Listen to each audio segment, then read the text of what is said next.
Cet épisode est soutenu par l'application de méditation Petit Bambou. Méditer me permet de lâcher prise, d'être dans l'instant présent et d'éviter d'être submergé par un stress d'une vie de famille et d'une vie professionnelle bien remplie, vous vous en doutez. Petit Bambou m'aide aussi à prendre soin de moi régulièrement et tout en douceur. Alors, ne vous laissez plus polluer par des pensées nocives et essayez gratuitement l'application de méditation Petit Bambou grâce à son programme Découverte.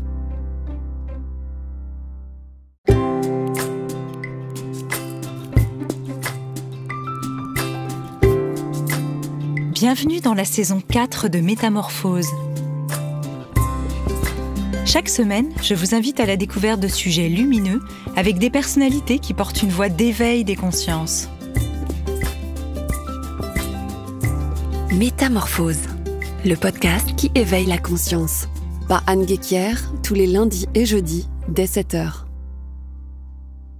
Et si c'était dans l'inexpliqué que nous pouvions faire évoluer notre réalité ? Perception extrasensorielle, expérience au seuil de la mort, contact avec l'invisible, des millions de personnes vivent des expériences mystérieuses qui nous invitent à faire évoluer notre vision du monde. Dans son dernier livre, publié aux éditions Albin Michel, Un fantôme sur le divan, quand l'extraordinaire s'invite chez le psy, mon invité du jour donne la parole à 21 psys de renom, psychiatres, psychologues, psychanalystes ou psychothérapeutes, qui racontent leurs confrontations, leurs questionnements, mais aussi ce qu'ils ont appris de ces phénomènes extraordinaires vécus par leurs patients ou eux-mêmes. Journaliste et écrivain, auteur des best-sellers Le Test ou encore Nos âmes oubliées, paru en poche, mon invité est aussi animateur des enquêtes extraordinaires sur M6, fondateur de l'Institut de recherche sur les expériences extraordinaires, l'INRES, et du magazine Inexploré. Je pense que vous aurez reconnu celui qui vient nous montrer que l'extraordinaire s'invite aussi chez les psys. Bonjour Stéphane Alix. Bonjour Anne. Alors je suis ravie de te retrouver aujourd'hui, après cette interview qui a touché et ton livre qui a touché des milliers d'auditeurs et qui sort tout bientôt en poche, je crois. Oui, le 28 septembre, en même temps que ce nouveau livre. Un fantôme sur le divan. Voilà. Alors, Un fantôme sur le divan, tu le dis en intro, dans ce livre, tu as voulu rassembler les entretiens les plus marquants que tu as eu ces 20 dernières années afin de considérer certaines expériences inhabituelles non plus comme des anomalies mentales, négligeables, évidemment on va en parler, mais plutôt comme des indices précieux pour regarder notre réalité comme bien plus vaste. Pourquoi c'était important pour toi de revenir quelque part un peu là-dessus ? Parce que c'est vraiment l'essentiel, c'est vraiment l'ADN de ma démarche de journaliste, et puis après, dans un second temps, dans la démarche de l'INRES. C'est-à-dire, moi, j'ai besoin d'experts pour questionner la réalité sur laquelle j'enquête. Donc, quand je travaillais sur le trafic de drogue ou les conflits, j'allais voir des experts, des gens du renseignement, etc. Et quand j'ai commencé à m'intéresser à la question de la conscience, à la question de la vie après de la mort, je suis allé voir des médecins, je suis allé voir des chercheurs dans différents domaines, et j'ai entendu parler de toutes ces expériences qui se produisent, dont on a tous entendu parler, expériences de mort imminente notamment, ou ces personnes en deuil qui pensent voir un défunt, etc. Et donc, on n'a pas beaucoup d'outils pour enquêter scientifiquement là-dessus. Quand on va voir des médecins, quand on va voir des chercheurs qui travaillent sur la conscience, c'est plutôt des questions qu'on découvre que des réponses. Et en fait, les psys sont, pour moi, les personnes qui sont vraiment les explorateurs de la conscience. Parce que ce sont des gens qui ont une formation pour être attentifs au vécu intime de leurs patients, des personnes. Ils ont des outils pour discerner ce qui peut être du domaine du pathologique ou d'autres choses. Et face à quelqu'un qui vous raconte une histoire, moi, en tant que journaliste, je peux avoir une petite expérience qui me permet de me dire au bout d'un moment, bon, ce type-là me raconte n'importe quoi, au contraire, il est sincère. Mais un psy, ça va être beaucoup plus appuyé et beaucoup plus précis. Et donc, quand j'ai commencé à rencontrer des psys qui m'ont dit, ces expériences extraordinaires, les expériences de mort imminente, ou cette maman qui dit avoir vu son fils 2 jours après sa mort, ou alors cette personne qui dit avoir rencontré des extraterrestres, écoutez, je ne sais pas ce qu'ils ont vécu, mais en tout cas, ils ne sont pas fous, ils ne rêvent pas, ils n'ont pas inventé, ils n'essayent pas de vous mentir, ça se passe autre part. Moi, j'ai trouvé ça formidablement extraordinaire, parce que c'est pas une réponse par oui ou par non, c'est pas une réponse basique en disant oui, ça existe, c'est une réponse en disant les outils que l'on voudrait utiliser pour discerner ce qui peut être du fou, du réel, ne permettent pas d'identifier des mécanismes conventionnels pour expliquer ces expériences-là. Donc ça, c'est une grande zone grise dans laquelle on peut plonger tout en restant rationnel, et ça nous emmène formidablement loin, parce que l'écoute sans jugement d'une personne, puis d'une seconde, puis d'une troisième, puis d'une quatrième, puis de 100 personnes qui vivent la même expérience, c'est le début d'une démarche vraiment scientifique. On n'est pas dans la science de la reproduction en provoquant l'expérience qu'ils ont vécue, mais en interrogeant 100 personnes qui ont vécu la même expérience, on commence à avoir un matériau profondément riche et qui peut nous donner des enseignements et nous permettre de découvrir un phénomène qu'on considérait comme absolument pas possible auparavant. D'ailleurs, en te lisant, je me suis demandé si, je le disais en intro, psychiatre, psychothérapeute, psychologue, finalement, ce ne sont pas les mêmes types de thérapeutes. Est-ce que tu avais observé aussi des réponses différentes, pas simplement selon les personnes, mais leur type de métier ? Non, parce que, oui, globalement, il y a des expertises qui sont plus ou moins appuyées dans le livre. Il y a certains intervenants qui ont une expérience assez réduite de ces phénomènes, qui le constatent juste chez certains patients.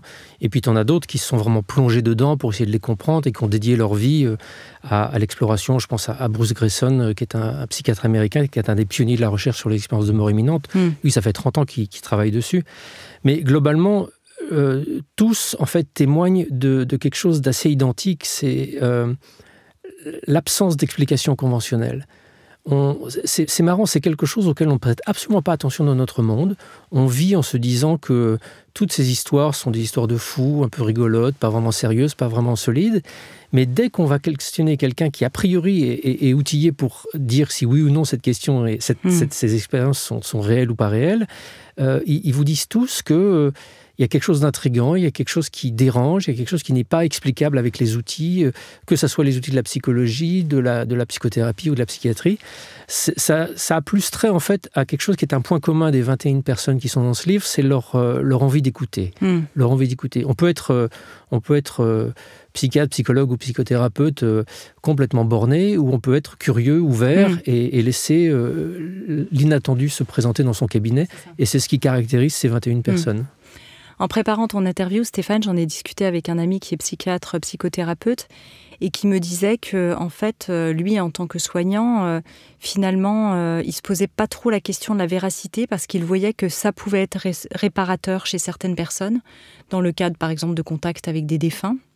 Et que finalement, pour lui, la question n'était pas tant est-ce que c'est vrai ou pas, que ça fait du bien ou pas, en fait. Exactement. Ouais. Mais c'est les premiers entretiens que j'ai faits avec Boris Cyrulnik, avec Christophe André, j'avais vraiment cette question de journaliste basique. Bon alors, est-ce que vous avez déjà vécu des expériences, eu des patients qui avaient des expériences extraordinaires ? Et ils me disaient tous oui. Et je dis, comment est-ce que vous différenciez ce qui est réel de ce qui n'est pas réel ? Et tous, que ça soit Cyrulnik, tous les intervenants me disent, mais on ne pose pas la question en ces termes, parce que et c'est légitime, comment répondre à une telle question ? En revanche, ce qu'on peut identifier, c'est est-ce qu'il y a de la souffrance ou pas ? S'il y a de la souffrance dans une personne qui dit qu'elle voit des fantômes et que ça l'obsède et que ça rend sa vie vraiment impossible, il faut répondre à ce problème. Qu'elle voit vraiment des fantômes ou qu'elle n'en voit pas, peu importe, à la limite, il faut répondre à cette difficulté-là. Et comme tu le dis, si effectivement il s'agit d'une maman, je prends cet exemple qui a perdu son enfant et qui dit le voir au pied de son lit ou l'avoir vu la veille au pied de son lit, et si ça ne la fait pas souffrir, si cette expérience extraordinaire s'inscrit dans une vie par ailleurs complètement normale, d'une personne équilibrée, intégrée, mis à part la déstabilisation du deuil, qu'est-ce qu'on peut en faire ? Est-ce que ça ne peut pas être une ressource ?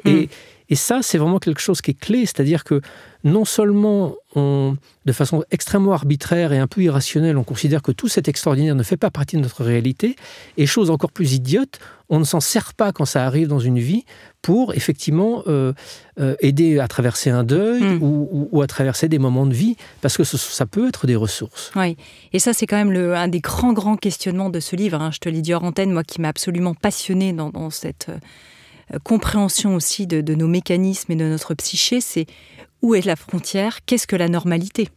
Où est la frontière entre la folie et ce qui est vraiment vécu aussi quand même comme une expérience extraordinaire et ce qui est de l'ordre de, effectivement, quelque chose qui serait considéré comme plutôt psychotique ? On peut dire que c'est un des grands questionnements de ton livre. C'est le questionnement majeur, c'est-à-dire que c'est mon questionnement en tant que journaliste, moi, pour essayer d'avoir un abord rationnel justement de ces phénomènes.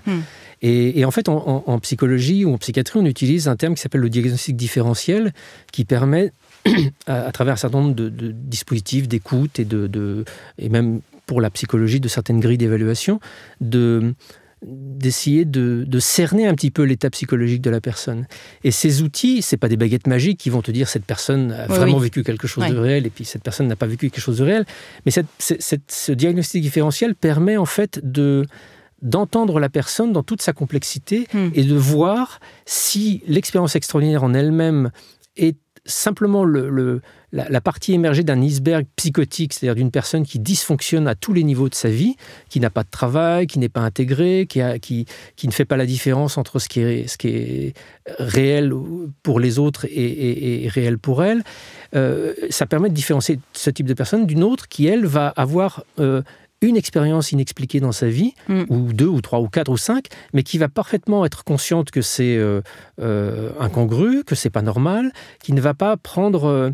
Il y a une formule d'un des intervenants qui dit le psychotique croit au château en Espagne et y habite, alors que la personne extraordinaire sait que les châteaux en Espagne sont pas une réalité. Oui, enfin, il y a une remise en cause, quoi, en fait. Je ne sais un peu de la formulation précise, mais moi, ce qui m'a aussi, en tant que simplement journaliste, tous les témoins, que ce soit des témoins de gens qui ont vécu des expériences aussi abracadabrantes que dire être enlevés par les extraterrestres. Ça, c'est le truc le plus fou dont j'ai entendu parler. Moi aussi, au début, je me suis dit, bon, bof. Puis en fait, ça m'a bluffé quand même. L'interview, on va vraiment en parler c'est très tout à l'heure. Mais tous ces témoins, quel que soit leur type d'expérience extraordinaire, ont tous... c'est tous les premiers critiques de leur expérience. C'est tous les premiers critiques.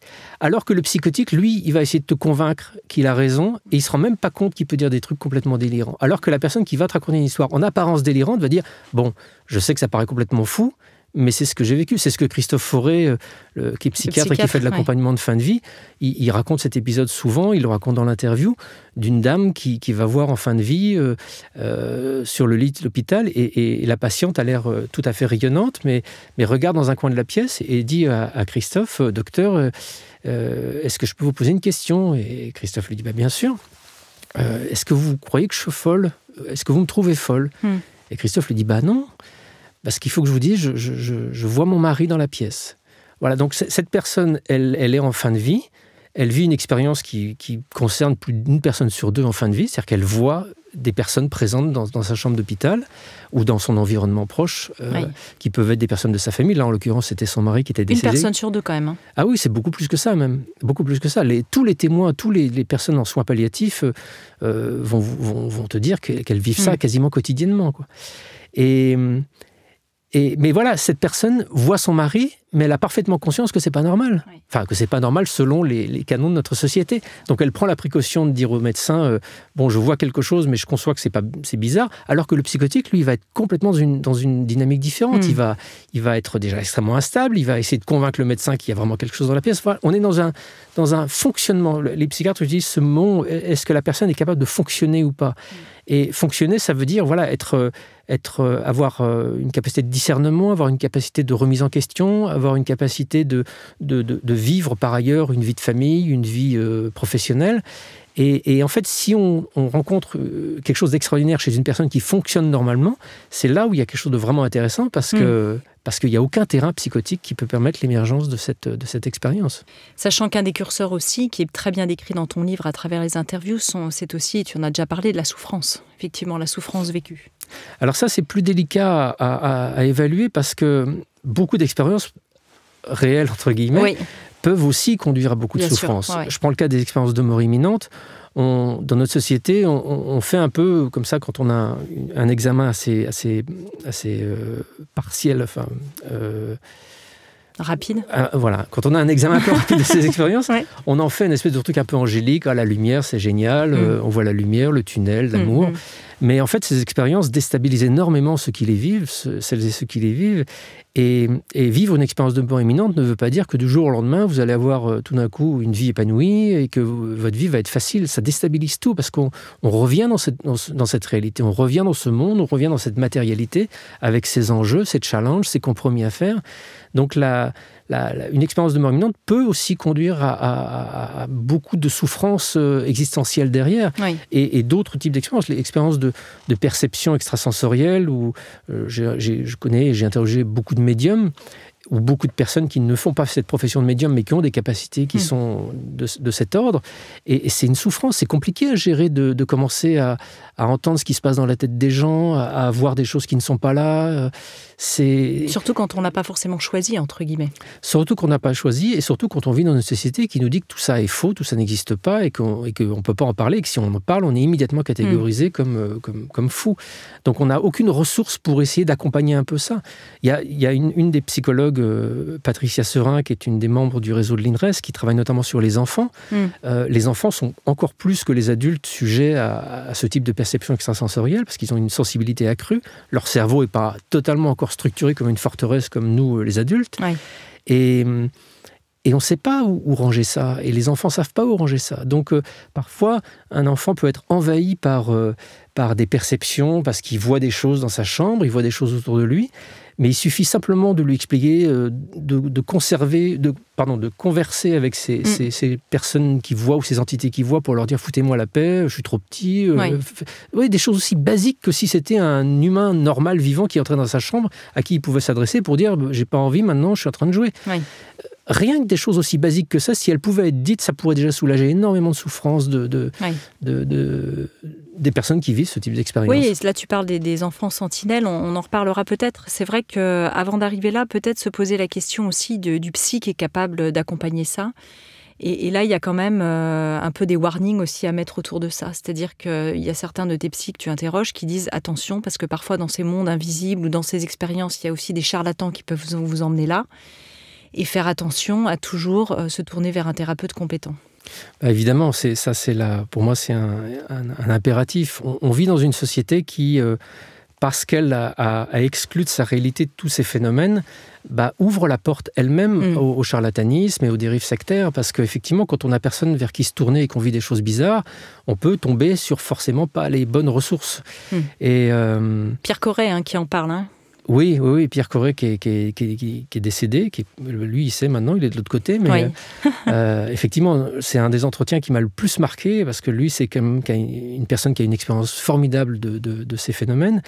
Et j'ai zappé ta question du coup. Non, je disais qu'il mettait en garde, lui il disait travail sur soi, méthodologie et supervision. Voilà, il mettait un peu en garde pour trouver le bon psy qui est capable d'accompagner ces expériences extraordinaires. C'est loin d'être facile. Ouais. C'est loin d'être facile. C'est ça qui a présidé à mon désir de créer l'INRES il y a 15 ans maintenant, pour regrouper justement des psys, pour que les gens qui sont en désir d'avoir une ressource pour parler de leur expérience extraordinaire puissent tomber sur un psy qui soit au moins ouvert d'esprit. C'est aussi pour ça, d'ailleurs, à l'occasion de ce livre, que je lance une proposition d'initiative. On en parle très maintenant. Chouette. Vas-y, tu peux en parler maintenant, puis ça fera lien aussi avec David Servan-Schreiber, parce que tu commences par son interview, et puis tu avais un peu mis le pied à l'étrier, vous vous étiez mis le pied à l'étrier un peu tous les deux là-dessus, quoi. En fait, tu mets le doigt avec ta question sur le vrai problème. C'est à qui on parle et comment on trouve les ressources nécessaires dans notre société. Et j'ai rencontré, pour avoir travaillé notamment sur la question du deuil, beaucoup de gens qui... pendant ces périodes de fragilité énormes que sont les périodes de deuil, ont quand même besoin, évidemment, d'être accompagnés par des psys, parfois être médicamentés, parce que la douleur est trop difficile. Et j'ai le souvenir d'un couple d'amis dont le monsieur avait été très, très, très, très déstabilisé, parce qu'il avait vécu une expérience complètement inexpliquée, où il avait eu l'impression de percevoir son fils défunt. Il ne savait pas où ranger ça. C'était à la fois complètement incongru, impossible, mais en même temps, c'était tellement bouleversant comme expérience qu'il avait besoin d'en parler. Et quand il en a parlé à son psy, le psy a fait comme certains. Oui, si ça vous fait du bien, parfait, mais je vais vous represcrire tel truc. Cachets, Et en fait, ce que j'ai envie de faire, c'est de dire, parce que je sais qu'il y a aussi quand même des centaines, voire même beaucoup plus de psys qui sont ouverts, qui sont curieux, qui sont impatients qu'on puisse travailler un peu plus sérieusement et rationnellement sur ces expériences qui échappent à la compréhension pour l'instant. J'ai envie de les inviter simplement à indiquer sur leur profil professionnel « J'accueille l'extraordinaire ». Oui, c'est ça. Mais pas seulement les psys. Toi, moi, tous les gens que ça intéresse. Alors ça pourrait être un hashtag, par exemple. Voilà, hashtag « J'accueille l'extraordinaire ». Comme ça, si vous avez besoin d'un psy parce que vous avez vécu quelque chose de difficile, et que sur les annuaires de psy, vous trouvez un qui indique « J'accueille l'extraordinaire », vous saurez qu'a priori, même s'il n'est pas forcément compétent dans ce domaine-là, au moins ça l'intéresse et il sera ouvert d'esprit. Et je pense que cette signalétique, elle est importante, parce que je vois depuis 15 ans des centaines de gens qui sont intéressés par ces sujets-là, mais qui ne le font pas savoir et qui vivent ça chacun un peu de façon isolée, de peur que leur intérêt soit jugé et soit critiqué. Donc je pense qu'on est aujourd'hui suffisamment adulte pour simplement mettre ce petit mot, j'accueille l'extraordinaire, ça ne mange pas de pain, vous le mettez sous votre profil professionnel en même temps que vos formations diverses, et ça donnera une indication précieuse aux gens qui auront besoin d'avoir une écoute attentive de ce type d'expérience, de savoir qu'au moins chez vous, ils pourront trouver une oreille. Une oreille. Attentive et puis un accompagnement, oui. Alors j'aimerais bien qu'on essaye de définir ce qu'est l'invisible. Est-ce que par exemple l'invisible, ça inclut nos espaces inconscients, avec évidemment nos mécanismes de compensation psychologique qui vont avec, mais aussi la conscience et l'émergence spirituelle. Comment y voir clair sur ce qu'on définirait par l'invisible ? C'est très simple, c'est tout ce qu'on ne voit pas. Autre question. Non, on passe à la suivante. Non, je pense que... C'est comme définir la conscience. Ça reste un grand mystère, la conscience. Ouais. Ça reste un grand mystère. On postule comme si c'était une évidence que c'est quelque chose qui émerge du fonctionnement de nos cellules cérébrales, sauf que maintenant, même les plus grands neuroscientifiques disent mais c'est juste impossible que quelque chose d'immatériel puisse émerger de quelque chose de matériel. C'est vraiment un problème philosophique de fond qui agite toutes les neurosciences. Mais je pense que le cerveau humain, en fait, est une formidable machine pour vivre dans un monde matériel qu'est le nôtre. Mais il limite énormément notre champ à ce qui est utile pour sa survie. Tout ce qui n'est pas utile pour sa survie, c'est-à-dire manger, se reproduire et se protéger, ça ne sert plus à rien. Donc, il construit des schémas d'analyse pour traiter les stimuli visuels, auditifs qui lui parviennent. Donc, depuis l'enfance, on est habitué à voir un monde de matière, on est habitué à nous entendre dire par notre culture que le monde correspond à tel ou tel paramètre. Et du coup, tous les paramètres qu'on peut éventuellement percevoir qui participent de cette réalité deviennent progressivement invisibles. Et le monde invisible, qu'est-ce que c'est ? Là, on touche à des questions... Là, moi, je pourrais te faire une réponse plus intime que journalistique, parce que journalistiquement parlant, on ne peut pas aller bien loin. Intimement parlant, je pense que la réalité première est spirituelle, que la réalité matérielle pour reprendre une image platonicienne, est une sorte de reflet dans le temps et dans l'espace de quelque chose d'immanent. Et ces dimensions qui nous échappent de la conscience et de la réalité sont peuplées de monde extérieur, mais comme tu l'as souligné aussi, de monde intérieur. Moi, ça m'a beaucoup frappé, notamment dans les travaux que j'ai faits avec le chamanisme et ce que je raconte un petit peu dans mon précédent livre, Nos âmes oubliées, c'est l'interpénétration permanente entre le monde invisible et le monde de l'inconscient.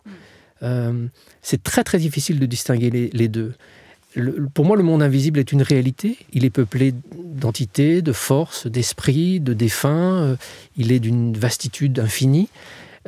Mais il ne se manifeste qu'à travers notre cerveau, qu'à travers nous. C'est-à-dire, c'est nous, notre individualité, qui pouvons percevoir éventuellement un esprit pendant une expérience chamanique ou autre chose. Mais cette perception d'un monde extérieur se mélange à notre monde intérieur. Notre cerveau est une machine qui a appris elle-même à trier le monde extérieur en la faisant correspondre à des schémas qu'elle a étalonnés d'une certaine manière. C'est ça. Donc c'est extrêmement difficile de dissocier les deux. Et c'est pour ça d'ailleurs que tu poses aussi beaucoup de ces questions à tous les grands psys que tu interviews. Alors on ne les a pas cités, on peut en citer quelques-uns dont on parlera aussi après. Stan Grof, Christophe André, tu l'as dit, David Servan-Schreiber, Boris Cyrulnik, Martin Jerko, Christophe Fauré, des Américains dont on parlera aussi. C'est vrai qu'il y a toujours cette question, qu'est-ce qui est de l'ordre de la vision, de la projection, de l'hallucination ? Et ce discernement, et qu'est-ce qui est de l'ordre de, effectivement, l'invisible, l'extraordinaire, et qui n'est pas forcément une production, et ce mélange peut-être entre les deux. C'est-à-dire peut-être que les frontières psychotiques qui sont très claires sont plus faciles. C'est-à-dire l'expérience sur les extraterrestres, à la limite, est peut-être plus claire, et un psychotique vraiment très pathologique. Mais tout ce qui est un peu dans la zone grise, un peu du milieu, elle est plus difficile à discerner, en fait. C'est toujours difficile, mais c'est pour ça que je trouve l'approche des psys vraiment intéressante, parce que dans notre monde, on essaie toujours de répondre par oui ou par non, par blanc ou noir à toutes les questions. Je trouve assez rassurant que des gens nous disent en fait, on ne peut pas forcément répondre à ça. Oui. Et moi, pour enquêter depuis presque 20 ans maintenant sur toutes ces thématiques-là, la plupart des scientifiques vraiment sérieux que j'ai interrogés sont des gens qui sont pas du tout pétris de certitude et qui sont au contraire dans le questionnement. Et l'humilité par rapport à ça. Et l'humilité, parce que la conscience, on ne sait pas ce que c'est. Par contre, s'il y a quand même quelque chose d'indiscutable, et ça, je tiens à le préciser, c'est que la réalité ne se réduit pas à notre fonctionnement cérébral et ces expériences ne peuvent pas être réduites en aucun cas à des dysfonctionnements cérébraux ou à des dysfonctionnements psychologiques. Ça, c'est quand même quelque chose qui ressort de tous ces entretiens. On est dans l'indice, l'anomalie, qu'il y a quelque chose de beaucoup plus vaste qui se cache derrière ces phénomènes. Oui, d'ailleurs, ils parlent beaucoup, pas forcément tous, mais il y en a un certain nombre qui parlent vraiment de ces émergences spirituelles, hein. Oui, c'est un terme qui a été notamment beaucoup employé par toute la psychologie transpersonnelle. Qui a été, peut-être tu peux nous dire ce que c'est, tiens, puisqu'on en parle. La psychologie transpersonnelle, c'est le constat qu'a fait notamment Abraham Maslow ou Stan Grof il y a 40-50 ans maintenant, mais un peu plus, de voir que dans la psyché humaine, que l'on considérait depuis Freud comme quelque chose de complètement circonscrit à notre individu, on s'aperçoit qu'il y a des choses qui participent, qui viennent manifestement de l'extérieur. Je suis un peu caricatural à l'extrême, mais tu peux, dans ta vie psychologique, tout d'un coup, montrer l'impact, enfin ce qui ressemble à l'impact peut-être d'une mémoire de ce qu'on va appeler de vie antérieure ou d'une mémoire transgénérationnelle qui n'appartiennent pas à ton individu, donc qui n'appartiennent pas à ta persona et qui pourtant participent de ton inconscient, de ton équilibre ou de ton déséquilibre, de ton inconscient. Oui. Donc l'inconscient en fait n'est pas une espèce de petit prolongement de notre conscience individuelle. L'inconscient, c'est peut-être un réservoir immense et un espace de connexion à un univers, à la totalité de l'univers et donc à toutes ces dimensions qui sont au-delà de la personne, donc du transpersonnel. Oui, du transpersonnel et qui nous échappe. Et pour revenir à cette question de la normalité, tu cites Freud qui disait la normalité c'est aimer et travailler, et le psychiatre Patrick Lervoix qui dit la normalité c'est pouvoir s'écarter de la norme sans dommage. C'est ce que fait, ce que tu dis me fait penser à Corinne Sambrin qui la première fois qu'elle a été monitorée, enfin que son activité cérébrale a été monitorée par le professeur Florent Henry. Qui est cette chamane, pour celles et ceux qui ne la connaissent pas. Oui, cette chamane française qui a été formée en Mongolie et qui, très intriguée par ce qu'elle vivait, a voulu se faire passer le cerveau au crible de la science pour voir si elle était complètement folle. Et en fait, elle a réussi à induire des transes sans bouger, donc ça a permis l'observation de son activité cérébrale. Et à la première expérience qu'elle a faite, après l'expérience, le psychiatre lui dit « Oh là, on arrête tout, vous avez un cerveau qui est un cerveau de psychotique, en dissociation complète, c'est extrêmement dangereux, il faut stopper. » Sauf qu'effectivement, Corinne, elle n'est absolument pas psychotique ni dissociée, elle arrivait à induire ces états et à en revenir sans aucun problème. Et c'est ce qui fait dire parfois, c'est un peu réducteur, mais c'est ce qui fait dire parfois que les chamans peuvent aller dans un monde invisible et en revenir, là où les psychotiques, eux, ils restent bloqués. C'est ça. Bon, c'est un peu caricatural, mais d'une certaine manière, elle est parlante, cette image, parce que c'est un peu ça. La question de la souffrance que tu soulevais au début, la question de la souffrance, la question de l'équilibre, je pense qu'il n'y a pas de frontière vraiment définie entre ce qui est le monde invisible et le monde de la folie. Je pense que nous sommes des êtres poreux qui avons depuis notre petite enfance réussi à construire un sentiment d'individualité, une persona, une armure qui nous coupe de tout ce qui va nous embêter, nous déstabiliser, nous faire du mal. On pourrait dire. Voilà. Oui. Et sauf que certaines personnes sont plus ou moins poreuses à des entités, à des pensées, à l'avenir, aux dimensions non locales de la réalité. Et que parfois ça peut induire des souffrances colossales, parfois c'est extrêmement bien maîtrisé, mais il y a toute une échelle de graduation entre ce qu'on va appeler le normal du pathologique. D'ailleurs, à ce sujet, on peut reciter Pierre Correl, qui te dit, j'adore quand il te répond ça, tu lui dis, tu poses cette question à ce psychiatre qui est décédé, tu disais. Oui. Comment être fou de manière constructive? Tu te souviens ce qu'il te répond ou pas? Non, j'ai pas en mémoire. Il te dit par le génie. Oui. Voilà.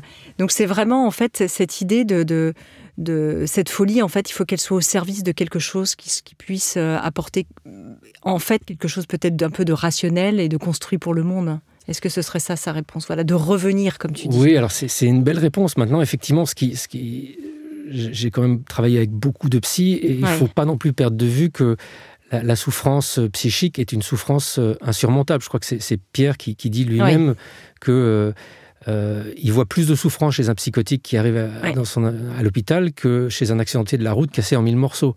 C'est une souffrance indiciblement plus supérieure. Donc, là, il remercie d'ailleurs la médecine avec les médicaments. Exactement. Ouais. Et j'ai rencontré beaucoup de psys.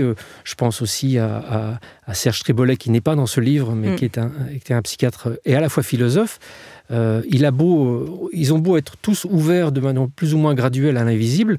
Quand quelqu'un arrive en service d'urgence et a besoin d'être hospitalisé, les médicaments sont le seul moyen d'apaiser une souffrance absolument indicible. Donc je ne suis pas dans une espèce de romantisme, et non plus encore moins de dire... Non, mais pas du tout dans le livre d'ailleurs. Ouais. C'est important de réancrer ça. Ouais.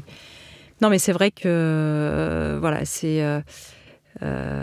c'est toujours important de le préciser. D'ailleurs, Martine Gerco, qui est cette psychologue clinicienne que tu aimes beaucoup et que j'ai reçue aussi dans ce podcast, elle parle vraiment elle dit que l'exploration aussi des mondes invisibles, quand on souhaite explorer, demande un ancrage très fort, un ego bien ancré, etc.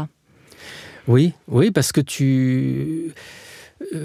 on peut parler un peu des psychédéliques, là ? Ah, bien sûr. Oui, complètement. Parce que ça, je l'ai expérimenté moi-même dans mon propre parcours chamanique et psychédélique. Tous les chercheurs qui ont travaillé avec ces substances, ces antéogènes dans les années 60-70 préconisaient de ne pas en donner aux adolescents et aux jeunes adultes parce que, comme tu le soulignes, il faut effectivement avoir une structure bien ancrée pour pouvoir... En fait, il faut avoir un ego bien solide pour le déconstruire. Si tu commences à déconstruire ton ego avant d'en avoir un, tu ne peux plus rien reconstruire après. Et tu ne peux pas ne pas revenir et être totalement déstabilisé, avoir plus aucune capacité à construire quelque chose de stable. Donc, ces mondes invisibles, c'est le travail des guérisseurs, enfin, tous ces domaines qui touchent à quelque chose qui va déstabiliser notre identité, notre construction intérieure, nécessitent effectivement d'être bien solides. Moi, j'ai côtoyé aussi beaucoup de guérisseurs, par exemple, et les guérisseurs qui tiennent le coup sur la durée, qui continuent à être normaux, à pas avoir la grosse tête, à conserver leur capacité, c'est des mecs vachement costauds, physiquement. Je me souviens on pense aussi à notre ami breton, Jean-Luc Bartoli. Exactement, Jean-Luc Bartoli, il est champion de judo. d'Europe, de judo. Voilà, et il passe un temps fou sur le dojo. C'est pas, je pense qu'il aime ce sport, mais c'est aussi un moyen pour lui de se construire un corps extrêmement solide, musclé, costaud, pour encaisser justement la déstabilisation de la personnalité qu'induit l'ouverture à ces champs de l'invisible. D'ailleurs, quand on parle avec lui, il ne fait pas du tout perché, Jean-Luc. Ah, loin de là, oui. Ouais. Il est bien là, quoi. Il est bien là, et c'est pour ça qu'il est efficace, et c'est pour ça qu'il est en capacité de supporter ce travail avec le monde de l'invisible qui est déstabilisant. Parce qu'encore une fois, l'être humain est un être on est fragile. On se construit depuis l'enfance pour devenir fonctionnel. Donc, toutes ces expériences qui nous font... créer des failles, des brèches dans notre carapace, il faut quand même qu'elle soit solide pour supporter d'avoir des brèches. Si on a une petite maison de papier et qu'on fait des grands coups de cutter dedans, elle ne va pas tenir longtemps, la maison de papier. Il faut que ça soit des beaux murs en béton pour commencer à faire des brèches et voir passer la lumière sans que ça mette en chaos, en bordel, tout l'édifice. Exactement. C'est ça, on peut le dire. À plusieurs reprises, tu parles aussi de l'ethnopsychiatrie. Je trouve ça vraiment passionnant parce que ça nous montre aussi le poids de la culture dans les perceptions de ces mondes invisibles. C'est un très bel entretien avec Toby Nathan, qui est un des pas des fondateurs, mais des représentants de l'ethnopsychiatrie en France. Effectivement, on ne va pas soigner de la même manière une psychose chez une mère de famille de Saint-Quentin en France et une personne de Bamako, parce que l'approche de la maladie va être un peu différente. Et la base de l'ethnopsychiatrie, c'est d'essayer de voir quels sont les dispositifs de soins qui existent en fonction de la culture. Et c'est très enseignant parce que ça montre l'imprégnation de tout un système culturel dans une pathologie. Et ça va même beaucoup plus loin. Je ne voudrais pas dire de bêtises parce que je voudrais pas... l'explication de Toby Nathan est tellement brillante que je ne veux pas le paraphraser de façon inexacte. Mais moi, ce qui m'a frappé, c'est sa curiosité de psychanalyste, en fait. lui, il est devenu psychanalyste parce qu'il s'est intéressé d'une certaine manière à ce monde invisible, à ce qui ne se voit pas, à ce qui passe entre les gens. Et en rencontrant Georges Devereux, qui est un des pionniers de ce mouvement de l'ethnopsychiatrie, il a découvert quelqu'un d'une pensée presque folle, mais d'une curiosité extrême envers l'altérité. Je pense qu'on vit dans un monde qui essaye de tout normer, de développer des dispositifs de soins qui s'adaptent à tout, que l'on soit papou, norvégien ou français. On croit que ça marche avec les médecines allopathiques parce que c'est de la molécule, donc on va se dire ça va marcher sur le corps humain, qu'il soit papou ou qu'il soit norvégien. Mais sur la psyché, on voit bien que ça ne marche pas. Et l'ethnopsychiatrie est l'exemple frappant de combien des dispositifs très différents les uns des autres peuvent être efficaces. Être efficace. Et puis comme ce qui paraît en dehors d'une normalité ou d'une réalité chez nous est une réalité dans une autre culture et tout à fait acceptée. C'est-à-dire que c'est comme si on imaginait quelqu'un d'il y a quelques siècles voir les réseaux sociaux ou Internet aujourd'hui. Il prendrait ça pour quelque chose de l'ordre de la divinité. Hein, c'est le fameux mythe du sauvage là, qui voit une télé. On voit dans certains films qui ridiculisent malheureusement un peu ça. Mais c'est vrai qu'il y a cette idée-là qu'à un moment donné, qu'est-ce que notre conscience, dans notre culture, est prête à accueillir ou pas ? Ça pose vraiment cette question. Mais au-delà de ça, même, c'est la question de notre certitude de vivre dans un monde dont on a l'impression de comprendre les mécanismes. C'est une illusion, ça. La réalité, elle est inconnue, même des scientifiques. Et pourtant, on vit dans une société occidentale depuis quelques siècles, et enfin surtout depuis quelques décennies, où on pense de façon presque inconsciente qu'on sait à peu près tout du réel. Sauf que moi, en tant que journaliste, quand j'ai voulu effectivement vérifier ça, que je suis allé voir des physiciens, des scientifiques, des neurologues, toutes les disciplines scientifiques, il n'y en a aucun qui vous dit je sais ce que c'est que la réalité. Aucun. Même en neurosciences, quand on s'intéresse à la conscience, on peut travailler en tant que neurologue de façon extrêmement pertinente, comme le fait Steven Lorez, qui dirige un centre de recherche en Belgique, découvrir plein de mécanismes inconnus jusqu'à présent.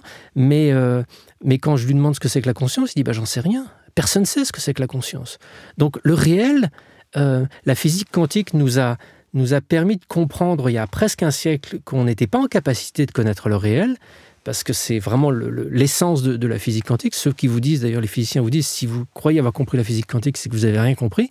Elle nous dit juste que la réalité n'est pas mesurable, n'est pas observable. Elle nous échappe. Elle est j'aime beaucoup le mythe de la caverne de Platon, je ne sais pas si tu connais, où Platon décrit des êtres assis au fond d'une grotte et il y a un petit feu de bois qui projette leurs ombres sur les murs et ils prennent la réalité pour ces ombres qui sont projetées sur les murs sans s'imaginer une seule seconde qu'il y a une réalité à l'extérieur de la grotte et qu'il y a une lumière, qu'il y a un autre monde. Ou c'est le chat de Schrödinger, c'est-à-dire le chat est-il mort ou pas dans la boîte ? Est-ce que c'est une question de l'observateur, en fait ? C'est toujours ça. C'est la grande question. C'est la grande question. Quand on n'observe pas la réalité, on ne peut pas définir son état. Et effectivement, donc si on n'ouvre pas la boîte dans laquelle on a mis un chat qui peut soit mourir, soit pas mourir, si on n'ouvre pas la boîte, il est dans les deux états en même temps. C'est une expérience de pensée un peu choquante, mais en physique quantique, c'est ce que ça dit. Donc la réalité en tant que telle, elle est inconnaissable. Donc dire que telle chose est réelle, c'est un parti pris culturel, c'est un parti pris qui n'a pas de base scientifique. Et moi, je m'intéresse plus spécifiquement à la question de la mort depuis maintenant 20 ans. Et de dire qu'il n'y a rien après la mort, c'est un présupposé culturel de notre société qui est absolument improuvé, au même titre qu'on ne peut pas non plus prouver de façon définitive qu'il y a une vie après la mort, mais on ne peut pas prouver qu'il n'y en a pas. Donc en fait, on vit dans un monde où on a l'impression qu'on connaît le réel, mais on ne le connaît pas. Et cette espèce d'attitude s'imprime sur notre façon de vivre, notre façon de penser. Et ce à quoi invitent ces expériences extraordinaires, c'est de nous dire simplement « Eh oh, calmos là, calmos, il y a plein de trucs bizarres qui se passent. C'est pas que votre modèle est juste et que ces trucs bizarres, c'est juste des trucs bizarres qui s'expliquent. C'est peut-être que ces trucs bizarres sont un indice d'une réalité plus vaste. » Des anomalies, le terme anomalie vient de la philosophie des sciences pour dire, voilà, il y a des choses qui se produisent, qui ne devraient pas se produire, mais elles se produisent. Donc, explorons-les, et peut-être qu'en explorant ces anomalies, on va comprendre une nouvelle réalité plus vaste. Et je pense que l'expérience extraordinaire, ce sont ces anomalies.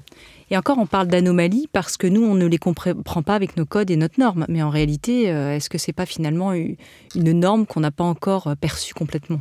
Exactement. Mais le terme anomalie, voilà, c'est ça. J'aime bien parce qu'il est utilisé en sciences et notamment, toutes les sciences avancent parce qu'elles observent à un moment des choses qu'elles ne devraient pas observer.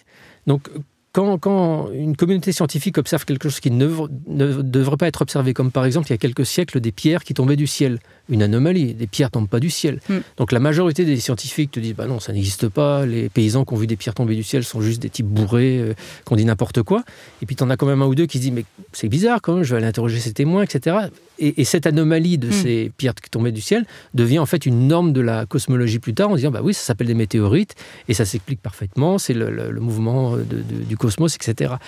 Donc ces anomalies sont effectivement des anomalies à une période donnée, mais qui ouvrent le champ à une plus grande compréhension, une meilleure compréhension, plus affinée de notre réalité. Oui, c'est ça. C'est que sait-on de la réalité ? C'est toujours cette vaste question.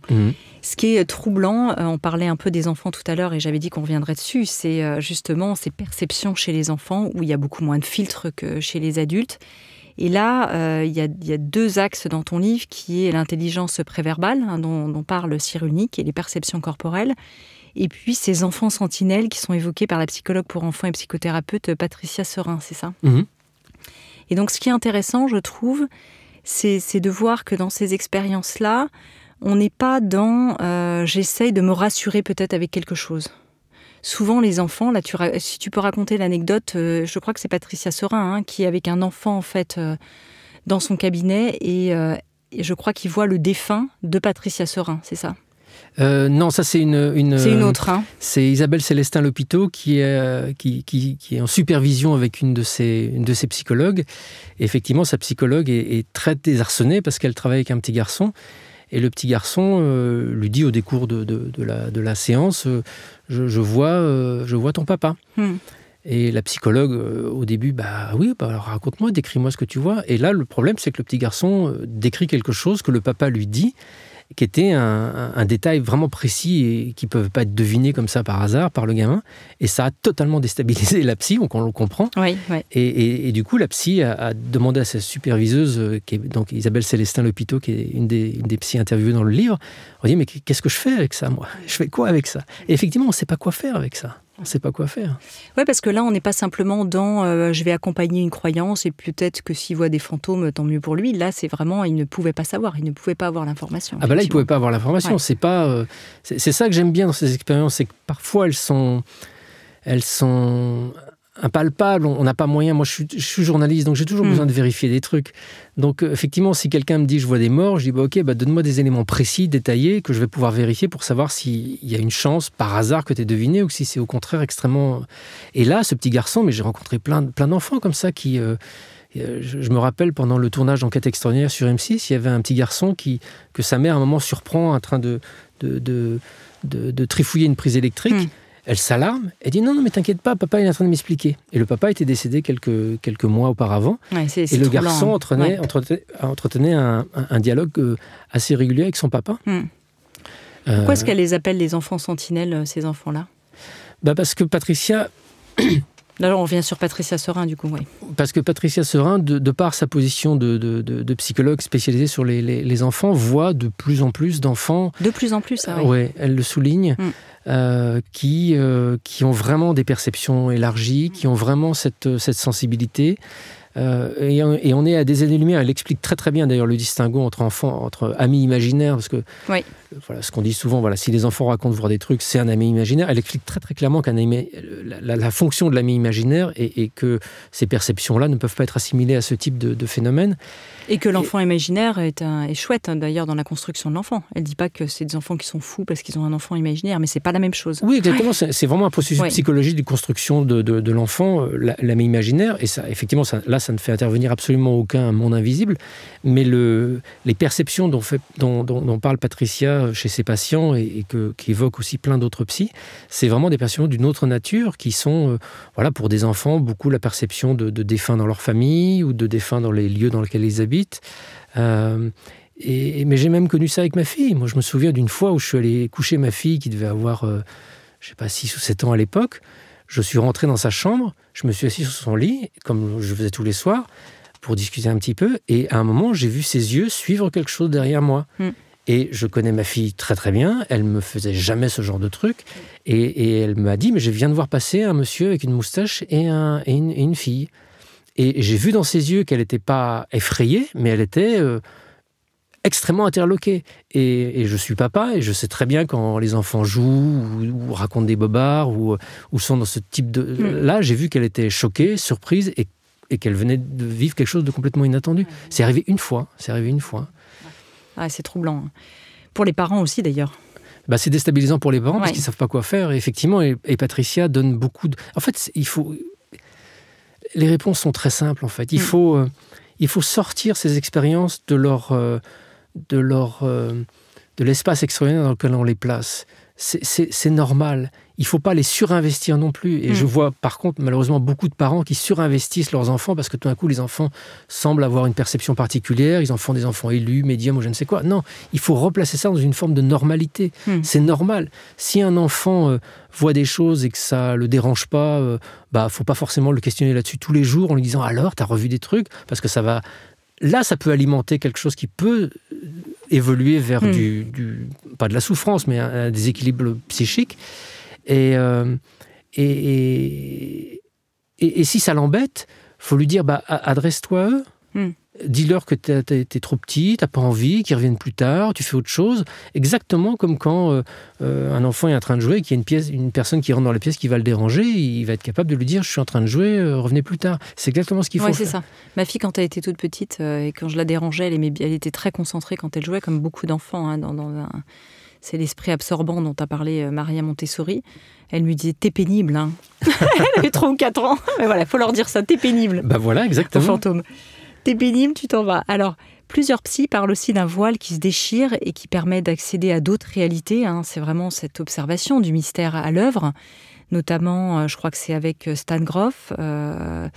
Ils en parlent aussi au sujet de l'usage des psychédéliques. T'as pas trop développé tout à l'heure sur les psychédéliques, mais il y a vraiment ces émergences spirituelles qui permettent aussi, pas forcément en subi, mais aussi en exploration, d'aller explorer ces mondes-là, d'autres mondes.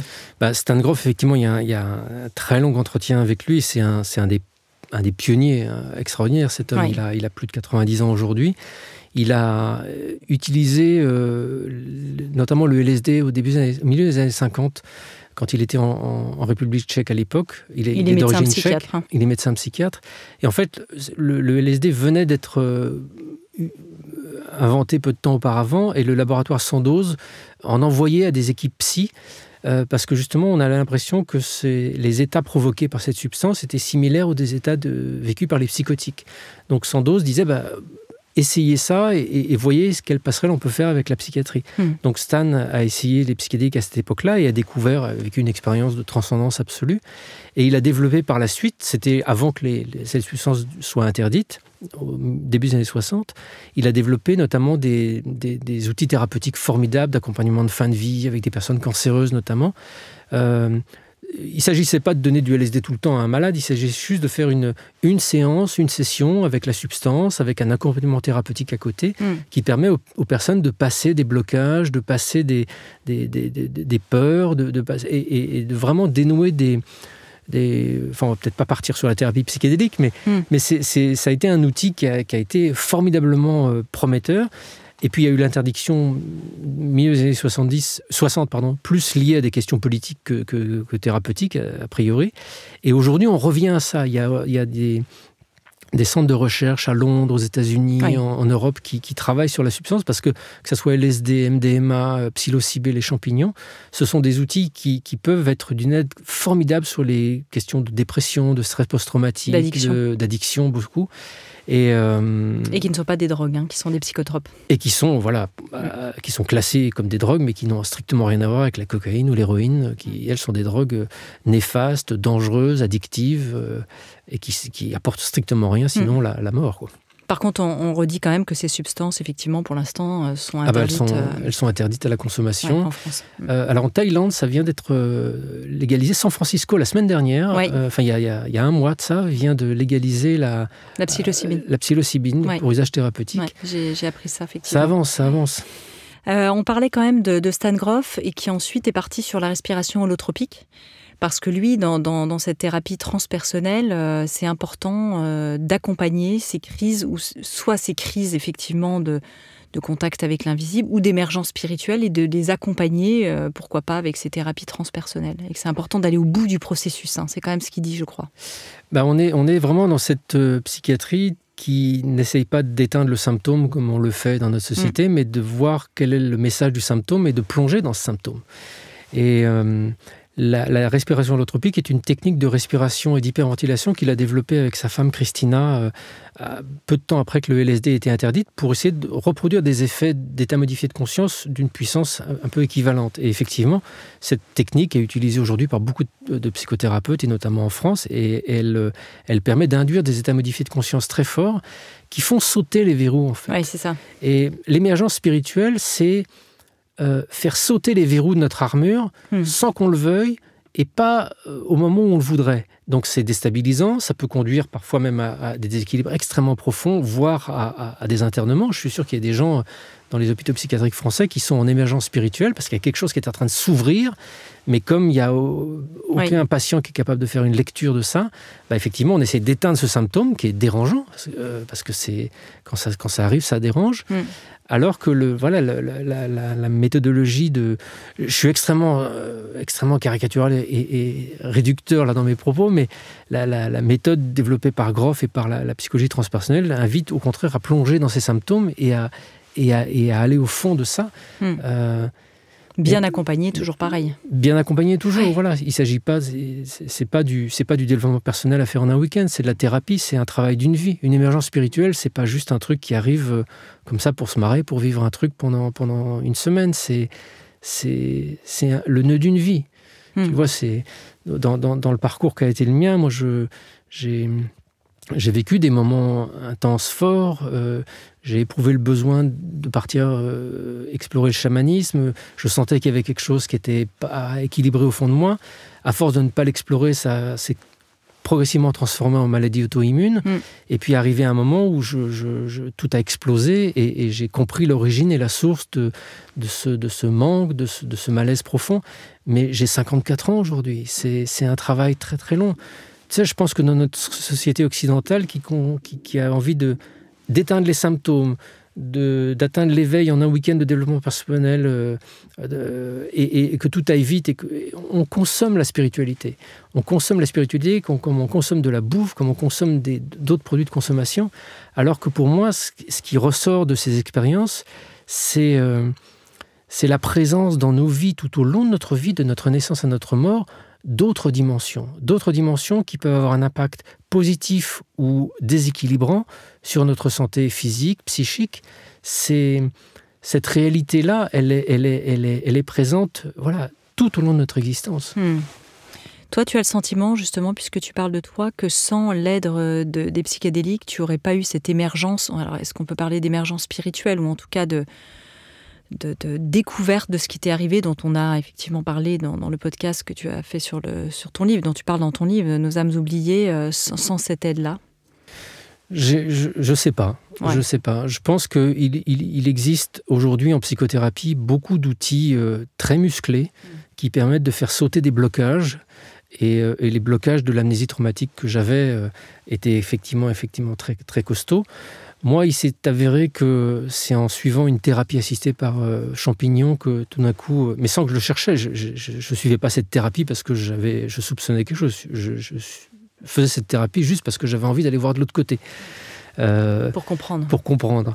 Et dans ce voyage-là, j'ai découvert quelque chose de complètement inattendu, qui était effectivement une blessure d'enfance, sur lequel j'ai ensuite pu travailler. Mais voilà, je pense que la respiration holotropique dont on parlait permet aussi d'induire des états qui font sauter ces blocages. Oui. Je pense que tout ce qui passe par le corps, toutes les techniques psychocorporelles sont des outils plus ou moins intenses et efficaces pour faire sauter les blocages de notre mental. Et puis, est-ce qu'il faut les faire sauter ? Ah oui, ça c'est encore une autre question. Hein, parce que si on met une chape de plomb dessus, c'est qu'il y a quand même une raison de survie du mental. Ouais. Si j'avais amnésié complètement les abus que j'ai vécus dans l'enfance, c'est que c'était aussi un moyen de me protéger. Et moi, je suis plutôt quelqu'un d'un peu inconscient, un peu casse-cou. J'ai toujours suivi mes intuitions, j'ai toujours foncé, j'ai jamais regretté quoi que ce soit que j'ai fait dans ma vie. Je me suis posé la question après avoir mis en lumière cet abus. Je me dis, est-ce que c'est tellement déstabilisant, c'est tellement dévastant, que est-ce que j'aurais pas mieux fait finalement de le laisser enfoui au fond de moi. Et là, oui, c'était mis pour une bonne raison, quoi. Voilà. Donc, faut pas non plus forcer les portes coûte que coûte parce que c'est marrant ou parce qu'on peut le faire. Mais c'est bien que tu le partages aussi, pour des gens qui seraient tentés effectivement de dire « Ah ben moi aussi ». Mais... j'ai failli rester moi après. Ouais. Je pense que je me suis construit pendant 50 ans sur cette blessure d'enfance. J'ai réussi à devenir quelqu'un de résilient. C'est typiquement la définition de Boris Cyrulnik. J'ai eu une blessure, j'ai eu quelque chose de dévastant, mais j'ai eu un cadre familial, ma mère et mon père, qui m'ont permis d'avoir un espace de croissance stabilisé. Et ça a fait quelqu'un de relativement fonctionnel, avec bien sûr des blessures, etc. Mais de remettre en lumière cette blessure d'enfance à plus de 50 ans, j'ai failli rester. Ouais, c'est une revivance de toute ta construction, en fait. C'est comme si je repartais à zéro au moment de la blessure, et j'ai du mal à mettre des mots dessus, mais c'est... Donc je n'ai pas de conseil à donner particulier où il faudrait, si on soupçonne quelque chose, il faut aller absolument le chercher. Non, la vie, je pense qu'il y a une forme de bienveillance dans la vie qui met sur ton chemin ce que tu peux suivre à un moment ou à un autre. Moi, ça a été cette thérapeute qui utilisait les champignons pour des gens qui ont lu Nos âmes oubliées et qui auraient eu envie de faire ça. C'est pas forcément le même moyen, ça peut être d'autres choses. Il y a plein de... C'est plus le thérapeute qui compte, c'est plus la rencontre. Moi, je vais en Amazonie prendre de l'ayahuasca depuis 15 ans. C'est jamais sorti là-bas. C'est sorti parce qu'un jour, j'ai eu une rencontre avec une thérapeute qui est une femme extraordinaire, pas en France, bien évidemment, qui m'a permis de cheminer à l'intérieur. Mais est-ce qu'on aurait enlevé le champignon et j'aurais gardé la thérapeute avec une autre technique? Je suis sûr que je serais arrivé exactement au même résultat. Intéressant. Je pense que c'est la relation thérapeutique qui est le regard posé sur le... À 80% dans le processus lui-même. Ouais, je le pense aussi, effectivement. On approche de la fin de ce podcast et j'avais dit qu'on parlerait du sujet quand même des extraterrestres parce que je ne vois pas comment on ne pourrait pas en parler parce que moi au début c'est vrai que c'est toujours ce sujet qui fait tellement sensation. Tu as aussi dédié un livre au sujet des extraterrestres. Hein. Et là, c'est John Mack, qui est le premier professeur de psychiatrie à Harvard, à avoir pris au sérieux les témoignages de patients. Est-ce que tu veux bien nous raconter ? Avec plaisir, parce que pour moi, cet homme a changé ma vie. Pour moi, c'est l'exemple de l'intelligence face à l'extraordinaire. Parce que c'était donc il y a 20 ans, je l'ai rencontré en 2003, et il est mort dans un accident de voiture en 2004. Et à cette époque-là, je travaillais sur un très gros documentaire pour France Télévisions sur l'exobiologie et la découverte d'autres planètes dans l'univers. Et je m'intéressais à la question de la vie dans l'univers, mais d'une façon plus en astrophysique. Oui. Et je me dis, bon allez, je vais quand même lire un livre ou deux sur les ovnis, c'est sûrement des conneries, mais je lis quand même pour acquis de conscience. Et en commençant à m'intéresser au dossier ovnis, je m'aperçois qu'il y a certes beaucoup d'âneries, mais il y a quand même... des gens sérieux. Il y a un centre au sein du Centre national d'études spatiales en France qui collecte les témoignages. Il y a la même chose aux États-Unis, en Angleterre. Donc, c'est pas un phénomène qu'on peut balayer d'une main comme ça. Il y a vraiment des phénomènes observés qui sont inexplicables et qui sont curieux et qui peuvent pas être attribués à des phénomènes connus. Du coup, ça m'intriguait. Et puis, voilà, ça m'intriguait, mais je me dis, mais c'est quoi ce truc ? En fait, il y a quoi dedans ? Et là, je tombe sur ce phénomène qui s'appelle le phénomène des enlèvements extraterrestres, où des gens disent avoir été enlevés par des entités et il se passe différentes choses.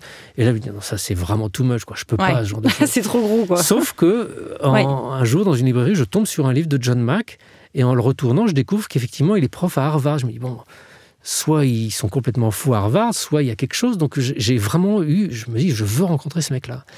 Et je suis parti aux États-Unis en septembre 2003. Et j'ai passé une semaine chez lui à Cambridge, à Harvard, et j'ai rencontré un homme extraordinaire, non pas parce qu'il m'expliquait que les extraterrestres étaient à côté, derrière la Lune, ou je ne sais quoi, il m'expliquait rien de tout ça, mais il m'a juste dit ce qu'on partage depuis une heure, et ce qui transpire dans ce livre, Un fantôme sur le divan, c'est que quand on est psy, on sait à peu près où est la personne qui nous parle. On sait si elle délire, si elle ment, si elle s'illusionne, si elle rêve, etc., etc. Et John s'est trouvé... mais lui aussi, il a fallu des accidents de la vie pour qu'il finalement il accepte de recevoir un de ses patients disant être enlevé, parce que pour lui, c'était complètement n'importe quoi. Mais en rencontrant un, puis un deuxième, puis un troisième, il s'est aperçu qu'il y avait à la fois quelque chose de très consistant dans leur récit, qu'il n'y avait rien qui ne pouvait l'expliquer du domaine de la psychose ou de la schizophrénie ou d'autres pathologies. Et il est resté dans cet entre-deux. Et c'est ça que je trouve formidablement intelligent dans sa démarche, c'est-à-dire qu'il n'est pas devenu un espèce de défenseur acharné de la réalité. Voilà, il dit, voilà, moi je suis psychiatre, je sais faire mon boulot et je sais vous dire que ces gens-là ne sont pas fous, ne sont pas malades. Après, maintenant, débrouillez-vous avec ça. Mais on ne peut pas, intellectuellement parlant et rationnellement parlant, se débarrasser du truc en disant tout ça sont que des bêtises. Et je me dis, là où la science est malheureusement parfois impuissante à nous expliquer plein de phénomènes qu'on aimerait comprendre, la conscience, la vie dans l'univers, etc., le psy permet d'entrer dans ces phénomènes sans avoir à trancher, sans avoir à décider, sans avoir à dire c'est vrai, c'est pas vrai. Et en entrant dans ces phénomènes, on entre dans une relation différente qui est aussi une forme de démarche scientifique qui permet tout d'un coup de voir émerger la consistance d'un phénomène ou pas. Et c'est ce qu'a fait John Mack. Et effectivement, ce phénomène, il est profondément troublant, profondément fou, profondément dérangeant. Mais voilà, on peut pas nier le fait que les gens qui rapportent ces expériences-là sont pas fous, quoi. Donc là, c'était des personnes qui avaient été enlevées par des extraterrestres et qui subissaient des choses, voilà. Ah bah là, déjà, tu mets des mots extraterrestres, tout ça. Ce sont des personnes qui vivent des phénomènes où ils sont enlevés de leur environnement, une chambre à coucher, une voiture, ou même un avion. Il y a des gens qui étaient dans un avion, qui ont été enlevés de cet avion, enfin qui pensent avoir été enlevés. On sait, parfois c'est vraiment matériel, c'est-à-dire que les gens décrivent vraiment être sortis dans leur corps, et leur corps est sorti de la pièce où ils étaient.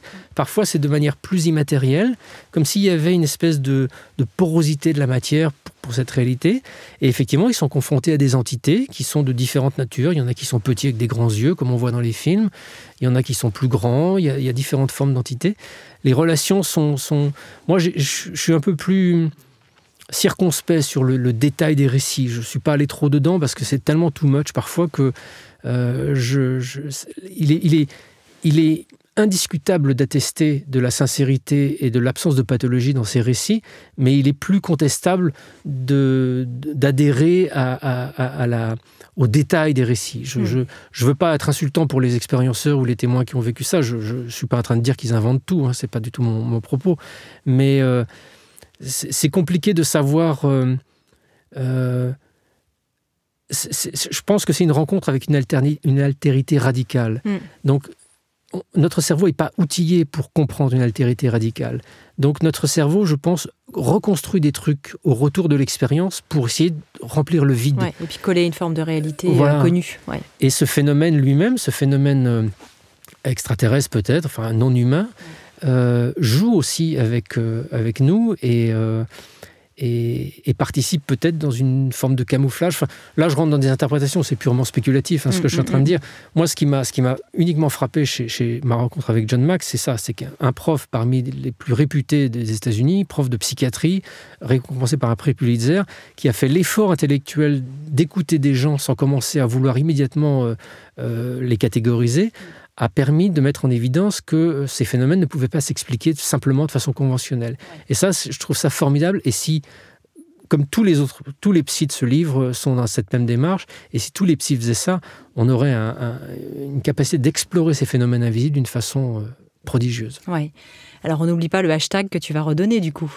J'accueille l'extraordinaire, tout attaché. Oui. Et ça, c'est vraiment important. Merci de le rappeler, parce que je pense que déjà, prioritairement, si tous les psys peuvent le faire, c'est juste « j'accueille l'extraordinaire ». Ils le mettent en hashtag ou ils le mettent comme ils veulent, les deux mots.